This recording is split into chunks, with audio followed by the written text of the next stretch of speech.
Salam, coucou, bonjour à tous, j'espère que vous allez bien. Aujourd'hui on se retrouve pour une nouvelle vidéo et c'est un nouveau vlog. Du coup on est mardi, c'est ça? On est mardi je crois. Si on est mardi. Lequel mardi, je ne sais pas exactement, je suis perdue avec quel jour on est. On est quel jour? Je sais. Le 9, ah mais oui, on est le 9 juin, ça passe tellement vite. On arrive bientôt aux vacances, tout ça, et avec ce qui s'est passé, tout ça, bah, voilà quoi, on parlera pas de vacances. Bref, donc aujourd'hui on va faire 2-3 petites choses. On est parti petit déjeuner à l'extérieur, ça faisait tellement longtemps. Ça fait trop du bien, mais je vous avoue qu'avec toutes les restrictions et tout, ça fait bizarre. C'est tout est scotché de partout, enfin c'est un peu bizarre. Donc là on va faire encore un petit tour cet après-midi. Je pense qu'on va passer chez Ikea. Je veux trop les boîtes de conservation en verre. Je trouve que c'est vraiment meilleur pour le batch cooking. Et surtout qu'on fait des plats cuisinés, etc. Et pour garder les goûts, tout ça, apparemment c'est vraiment mieux d'utiliser les boîtes en verre. Voilà. Donc pour l'école, je vous ai pas raconté comment ça se passait depuis. Donc ma fille de CE2 du coup elle a repris. Et en fait comme ils sont dans la même classe, mon fils et enfin dans la même école, mon fils et ma fille de 8 ans et 9 ans. En fait, ma fille est au CE2, mon fils est au CE1 et en fait ils ont fait 2 groupes. Du coup j'ai ma fille de CE2 qui va le lundi, le mardi toute la journée et mon fils de CE1 qui va jeudi et vendredi toute la journée. Donc c'est assez bien réglementé, pareil, ils sont pas plus de 10 élèves, pas plus de 8 je crois par classe. Mon collégien lui ça va être des demi-journées et il a un nouvel emploi du temps. Et il a cours le mercredi une semaine sur 2. Donc ils font sport, il m'a dit avec le masque. Ils leur ont donné par élève une enveloppe avec 2 masques. Ils sont obligés d'aller en cours en masque. Il y a du gel hydroalcoolique avant de rentrer. Ils sont obligés de se laver les mains. Ils sont obligés de passer un coup de gel hydro voilà, avant de rentrer au collège, etc. Et pareil, il n'y a pas énormément d'élèves. Donc du coup, voilà, c'est ça qui est plutôt bien. Nous, c'est vraiment, pourquoi on les remet à l'école, c'est vraiment qu'on a peur qu'ils perdent un peu, voilà, le fait de les cours, les leçons, tout ça, vers la fin, s'il y a un gros relâchement, c'est très compliqué. Du coup, le fait de reprendre, ils peuvent mieux se concentrer, travailler, etc. Donc voilà, c'est vrai que ça ne peut pas être évident tous les jours. C'est vrai que c'est encore pour un court laps de temps, hein, il va rester quoi, un mois, même pas 15 jours avant la reprise, avant les vacances. Donc voilà, c'est sûr que ça fait bizarre. Bref, sur ce je vais vous laisser. On va faire ce qu'on a à faire. Je vous retrouve après. Je sais pas si je vais utiliser le repas de batch cooking ce midi ou le soir. On va voir ensemble. Mais je pense que vu l'heure qu'il est, il vaut mieux que je prenne le repas que j'ai préparé en avance et le soir je ferai quelque chose d'autre. Peut-être une recette que je vous ai dit que je voulais vous faire depuis longtemps. Comme ça je peux vous la filmer. Sur ce je vais vous laisser. Du coup je vais commencer à préparer à manger. Donc ce midi ça sera gazpacho et frappe poulet. Donc je vous emmène avec moi pour préparer le menu batch cooking de ce jour, de ce mardi 9 juin. Vous verrez que c'est vraiment pratique parce que là mon fils est parti chercher sa soeur. J'ai l'autre qui vous avez vu que j'ai pas celui de 8 ans, mais c'est normal parce qu'il est chez ma mère. En fait il y a son cousin chez elle et du coup quand il y en a un qui n'a pas école, il reste avec lui histoire qu'il soit pas qu'avec des adultes parce que là-bas il n'y a pas d'enfants et il aime bien profiter de ses cousins, rester avec eux, etc. Donc voilà. Attendez, je resserre tout ça. Donc je remets mon tapis parce qu'hier j'ai fait un grand ménage du soir. C'est trop bien parce qu'après vous pouvez profiter de votre journée. Et voilà, après je vais sortir le livre et je vous reprends tout de suite.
est, on arrive en fin de journée et je vais commencer à préparer le repas.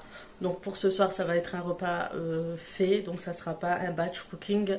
Vu que, comme vous avez vu, on a utilisé le batch cooking pour le midi. Donc vous pouvez gérer à votre façon. Franchement, c'était bon. C'est vrai que je n'ai pas fait de retour sur le poulet. Le poulet, il est trop bon. Il est franchement, mes enfants, ils ont aimé et ça m'a surpris parce que j'ai eu peur pour le fait que ce soit mariné avec du gingembre. Et en fait, j'ai rajouté ces épices, je vous montre, parce que vous voyez, il y a toujours quelque chose d'ouvert chez moi. J'ai rajouté ces épices, j'avais acheté au Aldi. C'est le garam masala. En fait, c'est des sels aux épices indiennes. Du coup, c'est trop bon. Et j'ai rajouté ça. Et franchement, ils ont trop aimé avec le wrap. Qu'est-ce qu'ils ont aimé? Le taboulé. Ben, vraiment, il est très bon aussi. Franchement, c'est original en fait. Des fois, de tenter d'autres recettes, ça permet de découvrir certaines saveurs.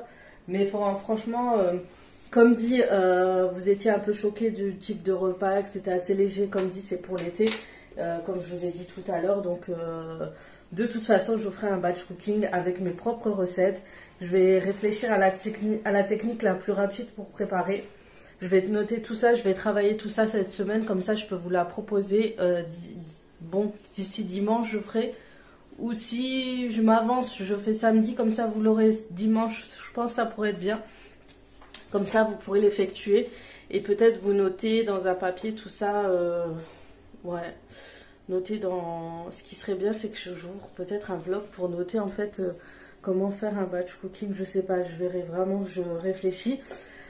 Du coup, la journée passe extrêmement vite. On voulait aller à Ikea, mais avec les enfants, en fait, finalement, c'était impossible. C'est pas possible. Du coup, on choisira un autre jour pour y aller. Et pour pouvoir choisir mes boîtes de conservation. Et ce que je vais faire, je vais vous montrer ce que j'ai acheté vite. Ah oui, ce que j'ai acheté, ça fait très longtemps que je voulais vous montrer ce que j'avais acheté chez Action. C'est ces stylos blancheurs de dents. Alors, j'ai pas encore testé, je vais tester ce soir. Et il y a marqué quoi? C'est un stylo de gel blanchiment de dents. J'ai pas... Il faut poser, je crois, 10 à 15 minutes après nettoyer. C'est pas écrit en français. Normalement, c'est écrit en français, il faut que je retrouve. Mais en tout cas, voilà, il coûte 1,85 €. Et à chaque fois qu'il les pose, il en reste un ou deux. Il reste jamais beaucoup, donc ça part extrêmement vite. Je pense que ça marche bien. Il est soft, donc du coup, voilà. Et il est facile à utiliser. À voir. On verra ça. Ensuite, j'ai racheté une boîte. Mon mari, il n'en peut plus. Il n'en peut plus. J'ai racheté une boîte comme ça, mais en fait, c'est pour mettre tout ce qu'il y a de petit déjeuner. Et c'est les boîtes que j'utilise, que j'ai acheté, qui va avec ma cuisine, avec tout le reste. Voilà, je suis à fond dans le bois et le blanc. Et je trouve ça, surtout le bois clair, c'est trop beau. J'aime trop, c'est trop joli. Donc, si un jour je change de cuisine, je pense que ça va être dans le même thème. Après, peut-être que je changerai d'avis, hein, ça dépend des périodes aussi. Mais voilà, ça, de toute façon, je suis dans le thème bois, blanc, crème, etc. Quoique, maintenant, en fait, j'ai mis ce blanc surtout ici parce que, en fait, on a souvent de l'éclaboussure, etc. Mais c'est vrai que ça aurait été mieux qu'il soit aussi en bois. Du coup, ça ressortirait mieux. Il faut encore... Je traîne pour acheter ces poignées. C'est toujours la même chose. Donc ce soir au menu, je vais vous préparer un repas que vous pouvez présenter à vos convives et je suis sûre que vous allez aimer et apprécier. Et j'ai une technique, mais vraiment cette technique, j'ai regardé toutes les chaînes YouTube pour voir s'il y a la technique. Personne ne fait cette technique, donc c'est la technique à ma maman et c'est une technique qui fait de ce plat. On va tous croire que vous êtes cuisinière et que vous cuisinez dans... Voilà, ça rend votre viande... viande au pruneau, tagine au pruneau encore plus savoureuse et il faut la faire, c'est rien de méchant, c'est juste avoir cette technique là et vous verrez que ça change énormément sur ce plat. Des fois il n'y a pas cette saveur là, moi je reconnais quand les gens font cette technique ou pas et je peux vous dire que quand on l'a fait, et ben la saveur viande, mélange salé sucré y est à fond. Bref, je vais charger un peu mon téléphone, je vais débarrasser ma cuisine parce que j'adore ranger quand c'est bien épuré, bien débarrassé. Et ensuite, je vais vous présenter cette recette qui est très facile à faire. Voilà, maintenant je vais vous présenter ma recette. J'ai l'impression d'être toute rouge. Donc aujourd'hui je vais vous présenter un tagine au pruneau. Et c'est un tagine super bon parce que c'est un mélange de sucré salé. Et c'est en général les enfants, les adultes aiment beaucoup. Les seules personnes qui ne vont pas l'aimer bien sûr ce sont ceux qui n'aiment pas le mélange sucré salé. Donc ça c'est autre chose. Mais vraiment ça reste un très bon tagine. C'est vraiment une saveur orientale. Il y a de la cannelle. Il y a le safran, vous pourrez rajouter du miel avec les pruneaux. Vous pourrez rajouter bien sûr, faire une présentation avec des amandes ou avec des œufs aussi. Il y en a qui présentent ça sur le tagine, c'est plutôt du côté berbère de chez nous.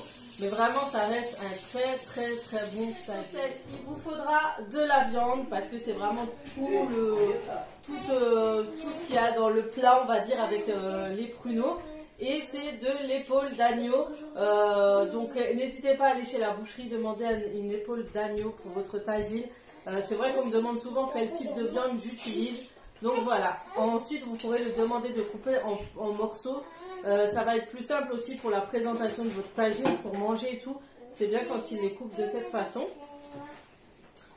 Ensuite, je vais rajouter les épices. Et ce qui est super important, c'est pas de mettre trop d'épices. La base vraiment de ce tagine, ça va être la saveur du safran et la saveur de la cannelle. Donc j'ai rajouté une cuillère à café de sel, une cuillère à café de poivre, une demi-cuillère à café de gingembre, une cuillère à café de curcuma, voire un peu plus, hein, vous avez vu que j'ai un peu abusé, quelques pistils de safran comme ça et 2 bâtons de cannelle. Et bien sûr, vous pourrez rajouter aussi un petit soupçon de cuillère à café de cannelle dans votre tagine, c'est vrai que j'ai oublié. Donc on va le ressortir quand même, hein, c'est pas très pro, mais bon. Ensuite, vous allez avoir de la coriandre et du persil. Si vous n'avez pas de persil, c'est pas grave, ou pas de coriandre, c'est pas grave, mais c'est sûr que le plus important, ça sera de faire le mélange coriandre-persil que vous allez hacher.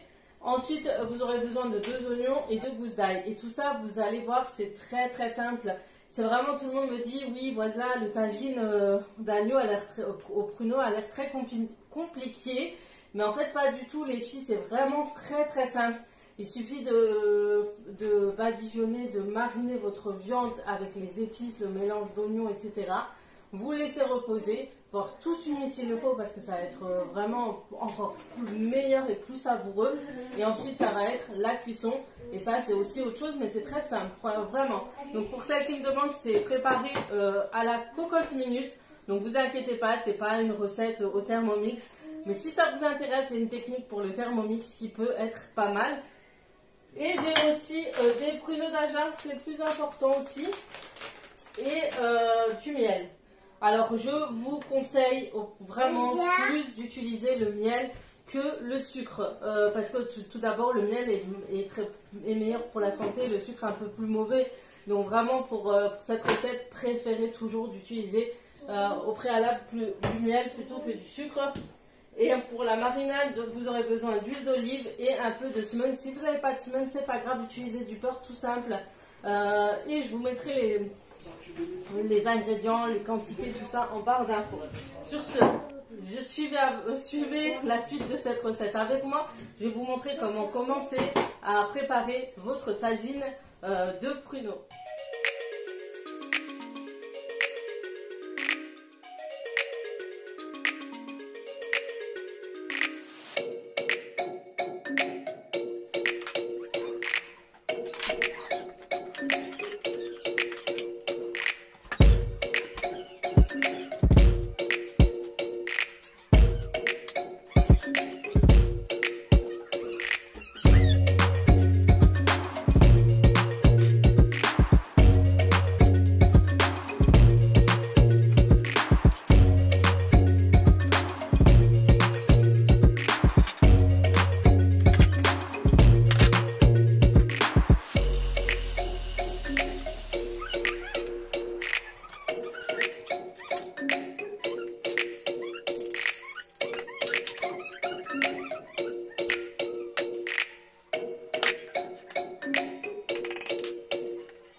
Ensuite, comme je vous l'ai dit assez souvent, des fois j'ai tendance à pas mariner ma viande à temps. Du coup, je mets toujours de ma machine Fosa pour que je puisse mariner au moins un peu moins de 30 minutes ma viande. Et franchement, ça marche extrêmement bien cette technique. Donc c'est la technique à mise sous vide, ça va enlever l'air et ça va permettre à la viande de s'imprégner de toutes les saveurs. D'ailleurs, je suis en train de chercher le... Ah, il est là. Donc avec cette petite pompe, je vais aspirer l'air en fait tout simplement qu'il y a sur mon opercule, sur mon couvercle, et ensuite je vais laisser mariner. Et des fois je mets même mes pâtes pour qu'elles puissent reposer, etc. Et ça marche vraiment bien. Du coup là je vais mettre ma viande pour qu'elle marine quelques minutes, quelques instants. Donc comme dit, chaque recette est différente, hein. Chez nous au Maroc on a des recettes, mais ça varie d'une région à une autre, d'une famille à une autre. Donc si j'ai ma technique qui n'est pas pareille que la vôtre, de votre mère ou autre, c'est normal, c'est que par région, etc., c'est pas la même. Et souvent c'est en apprenant sur le tas, en voyant de l'entourage, etc.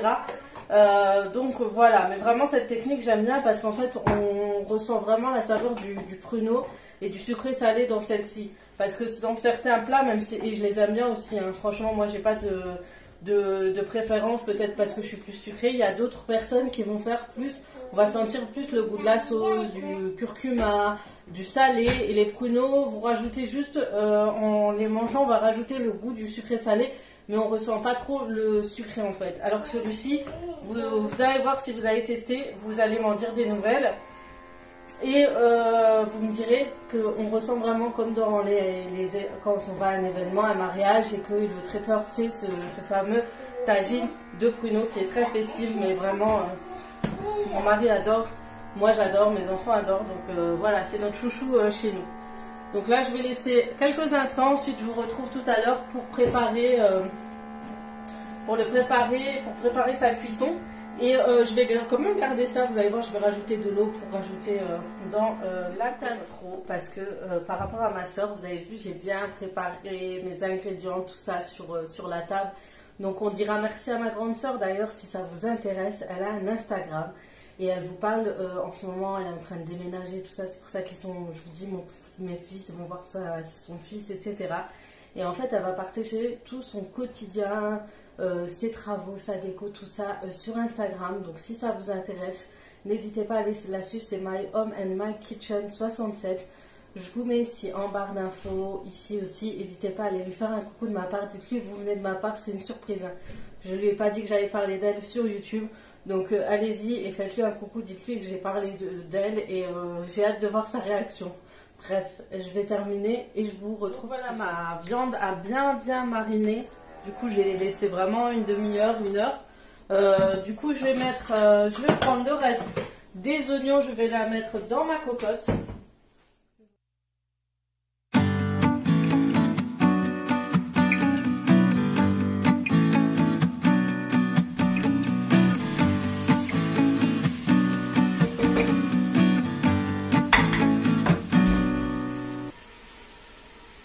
Et je vais laisser mijoter, revenir aussi quelques instants, le temps que la viande blanchit.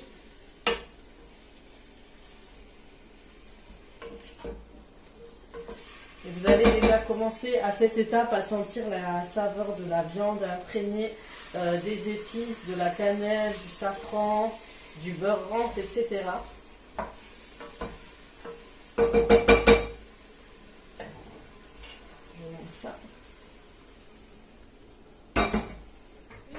Que la viande a blanchi, vous voyez, elle est plus rouge, elle a bien blanchi, vous la retournez vraiment dans tous les sens pour la laisser bien blanchir de tous les côtés, elle a bien absorbé toutes les saveurs, les épices, etc. Je vais pouvoir rajouter l'eau et couvrir et laisser cuire à feu doux pour que la viande soit bien tendre à la cocotte minute pendant environ un peu plus de 30 minutes. Je récupère toujours ce qui reste, je rajoute l'eau, donc je recouvre la viande. De toute façon elle va s'évaporer au fil du temps, vous allez voir jusqu'à qu'elle devienne onctueuse, mais c'est à surveiller bien sûr. Et j'aurai besoin un peu de la sauce, vous allez voir pourquoi. Et d'ailleurs pourquoi je n'ai pas mis de cannelle à l'intérieur aussi. De bâton de cannelle, vous allez aussi savoir pourquoi. Donc moi je vais fermer pour aller plus rapide, je vais la cuire sous pression. Mais vous pouvez la cuire dans un faitout lambda et laisser cuire plus longtemps à feu doux.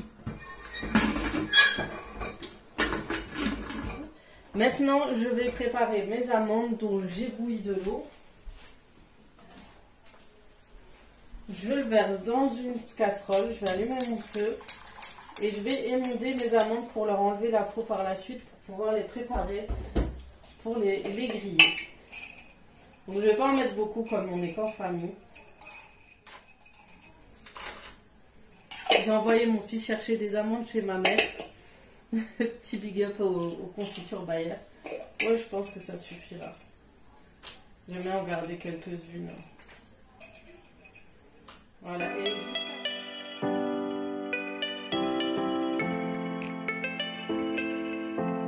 maintenant que mes amandes ont bien remonté à la surface, on voit que la peau se décolle. Du coup, on va enlever la peau et les disposer sur une serviette ou un papier essuie-tout qui est propre pour que on puisse les sécher parce que tout à l'heure on va les mettre dans le four. Et je vous montrerai une petite technique. Pareil. Il y en a qui le font à la poêle, il y a des personnes, hein. Il y a la technique de base où vous les faites cuire à la poêle. Et dans de l'huile de tournesol. Et là, on va faire une petite technique au four.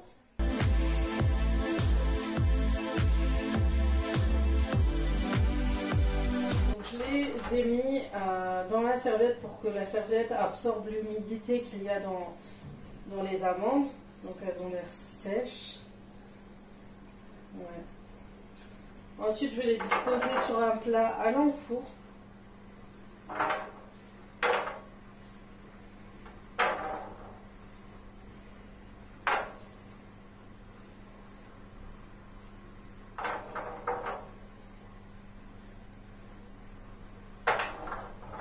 Et je prends de l'huile de tournesol, je badigeonne mes mains et en fait, je vais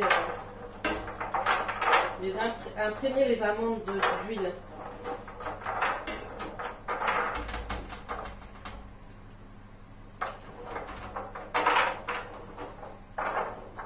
Voilà.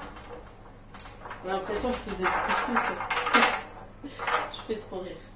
Bref. Donc normalement c'est bon. On va laisser ensuite au four quelques instants.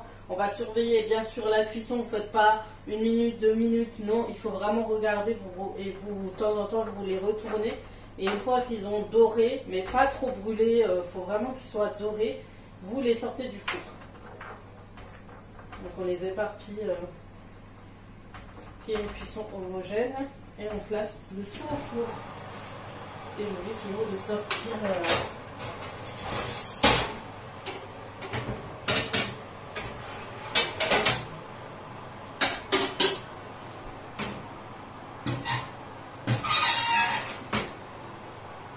Voilà, j'ai laissé un peu plus de cuisson, donc du coup maintenant je vais préparer des pruneaux. Donc pour les pruneaux, il me faudra les bâtons de cannelle. Je rajoute même un peu de poudre de cannelle en poudre. Je vais mettre les pruneaux. On va mettre les pruneaux dans la casserole. C'est bon les pruneaux, hein. Donc c'est les dénoyautés, il m'en restait encore, du coup ça m'arrange parce que je préfère. Ensuite je vais mettre 2 bâtons de cannelle. Oui. Je vais saupoudrer d'un peu de cannelle aussi. Oui. Que c'est ma fille elle répond à votre place. Et ensuite on va verser un peu de miel. Oui. Et j'adore ce nouveau packaging de miel de chez Lidl, du coup c'est plus pratique franchement. Oui. C'est vrai, hein, c'est plus pratique. Hein. Oui. Et ensuite, la petite astuce, vous allez voir, c'est pas de mettre de l'eau, plus la sauce en fait de la viande, c'est pour ça que j'ai mis beaucoup d'eau. La soupe. C'est pas une soupe. Voilà. Et on va laisser cuire le tout ensemble. Oui. Ma fille, on dirait que je suis en train de lui apprendre Je t'apprends à faire un tagine déjà à ton âge.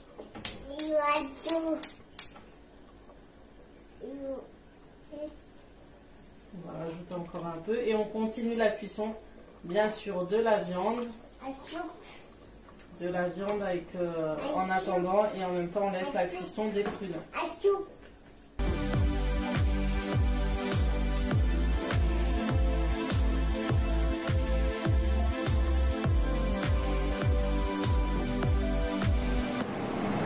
Voilà, maintenant qu'on a cuit sous pression, ensuite j'ai laissé encore cuire pas mal de temps, vraiment mijoter très très longtemps. Là je vais laisser la sauce un peu s'évaporer. Donc j'ai fini la cuisson des pruneaux. Et vous avez ce plat, en fait je vais présenter mon tagine dans ce plat, donc vous pourrez le présenter sur un plat à tagine ou dans une grande assiette spéciale. Donc là je vais sortir déjà la viande, parce qu'elle a bien cuit. Maintenant ce que je vais faire et ce qui va changer tout le goût de votre sauce, c'est en fait de prendre la sauce aux pruneaux et de la verser, de le mélanger avec la sauce de la viande. Et comme les pruneaux sont bien cuits, hein, franchement ils ont très bien cuit, je ne vais pas les cuire encore plus qu'ils ne sont déjà. Et voilà, et ça va épaissir la sauce aussi, ça va la rendre plus onctueuse. Et on va laisser encore cuire le temps que cette sauce soit plus épaisse. Je peux déjà commencer même à disposer les pruneaux par-dessus.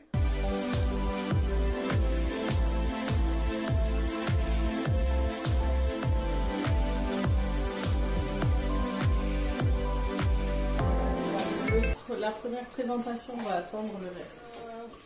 Ma sauce est bien onctueuse. Je vais la rajouter dans mon tagine.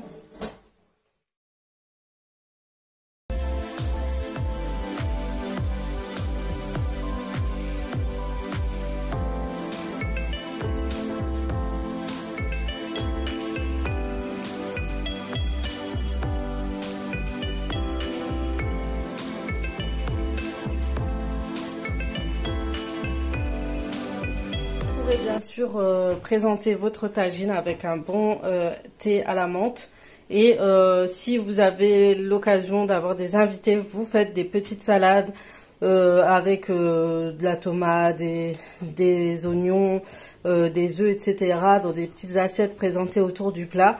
Voilà, c'est tout ce que je peux vous conseiller.